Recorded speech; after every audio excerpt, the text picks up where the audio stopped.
And in the case of the Botswana president, His Excellency Mokgweetsi Masisi, he spoke about gender-based violence, which I thought was very important to raise in the context of not only Botswana, but in the context of the world.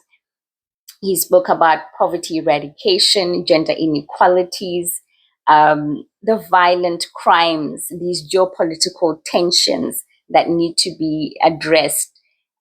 He spoke about children who are facing horrible humanitarian situations in these conflicts, suffering in Gaza, the need for peace in Palestine and Israel and Ukraine.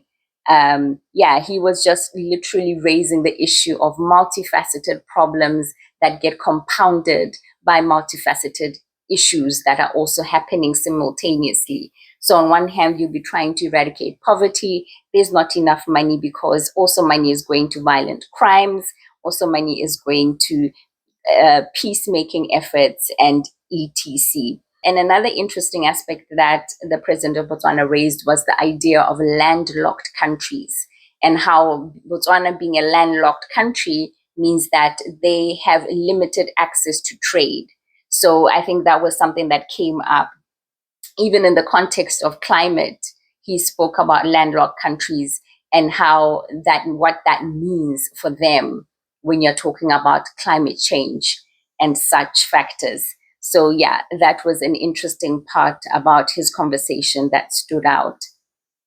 Another key determinant of health, another theme that kept coming up, is climate change and drought.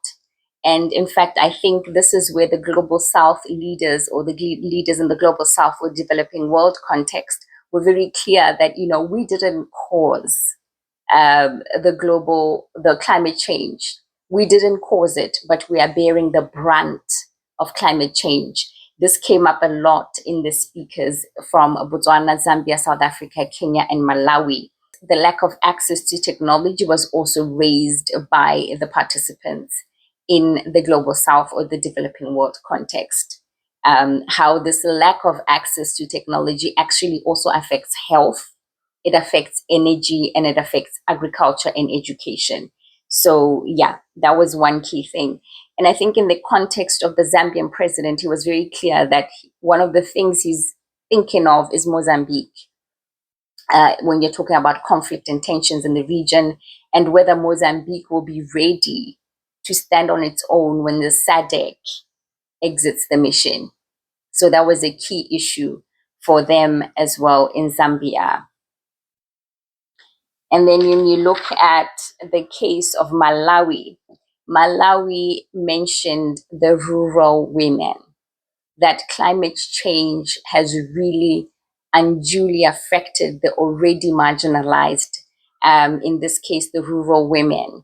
And he also mentioned the idea of ending child marriages by 2030. And something else that he mentioned that I wasn't aware of, which is the poisoning of children by lead products. Children are being poisoned by lead products. So they're hoping to end all of these things in 2030. It's not too far away. And Malawi also showed just how they are affected in terms of lack of food in the country. And again, you can see how the tones between the global North representatives and the global South representatives, that power element, you can feel it in the conversations from the African leaders who were talking about things such as lack of food, lack of access to technology, traumas that they're facing because of this conflict and this strife that is happening in the regions, how rural women who were already impoverished are now facing the consequences of climate change and the need to put children first. So it was very clear that there was the power dynamic in these conversations at the UN General Assembly. Most of the speakers literally raised the issue of poverty eradication, impoverishment, global health issues, climate crisis, geopolitical tensions, apparently only 17% of the Sustainable Development Goals, or the SDGs, are actually being met at the moment, which is not very promising.